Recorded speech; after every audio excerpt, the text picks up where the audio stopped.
دوست وہ ہے جو دوستی کا حق دوست کی غیر موجودگی میں ادا کرے اور غیروں کی محفل میں اس کی عزت اور مقام کی حفاظت کرے۔ دوسروں کو بے سکون کرنے والا کبھی سکون نہیں پا سکتا۔ سب سے اچھی زندگی وہ بسر کرتے ہیں جو اپنی ضرورت پوری کرنے کے لیے اللہ کے سوا کسی اور پر بھروسہ نہیں کرتے۔ ایک بے گناہ انسان کا قتل ساری انسانیت کا قتل ہے۔ چاہے ہمارا گھر کتنا بھی بڑا ہو، ہمارے کپڑے کتنے ہی مہنگے ہوں، ہم کتنے ہی امیر ہوں، لیکن ہم سب کی قبریں ایک سی ہوگی۔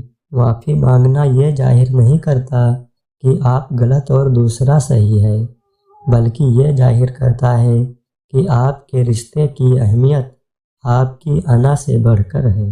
جب دل میں ایسا غم پیدا ہو جائے جس کی وجہ سمجھ نہ آئے تو وہ انسان کے کسی ایسے گناہ کا نتیجہ ہوتا ہے جس کی اس نے ابھی تک توبہ نہیں کی۔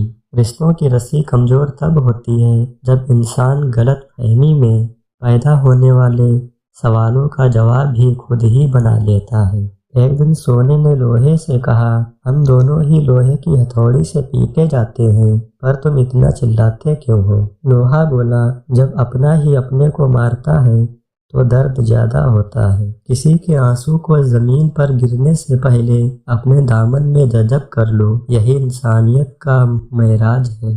ایک دن حضرت موسیٰ علیہ السلام نے اللہ تعالیٰ سے کہا، میں آپ کی رحمت اور انسان کے گناہ دیکھنا چاہتا ہوں۔ اللہ تعالیٰ نے فرمایا، پیچھے دیکھو۔ دیکھا تو ایک بہت بڑے سمندر میں ایک درخت پہ ایک چڑیا اپنے منہ میں مٹی لے کر بیٹھی ہے۔ حضرت موسیٰ علیہ السلام نے کہا، یہ کیا ہے؟ اللہ تعالیٰ نے فرمایا، یہ سمندر میری رحمت ہے اور یہ درخت دنیا، یہ چڑیا انسان، اور اس کے منہ میں تھوڑی سی جو مٹی ہے وہ اس کے تھوڑے سے گناہ ہیں۔ اگر یہ اپنا منہ کھول کر مٹی پانی میں گرا دے تو میری رحمت کو کوئی فرق نہیں پڑتا، تو کیوں نہ انسان توبہ کرے اور میں معاف نہ کروں۔ جو دوسروں کے لیے دعا مانگتا ہے اسے اپنے لیے دعا مانگنے کی ضرورت نہیں پڑتی۔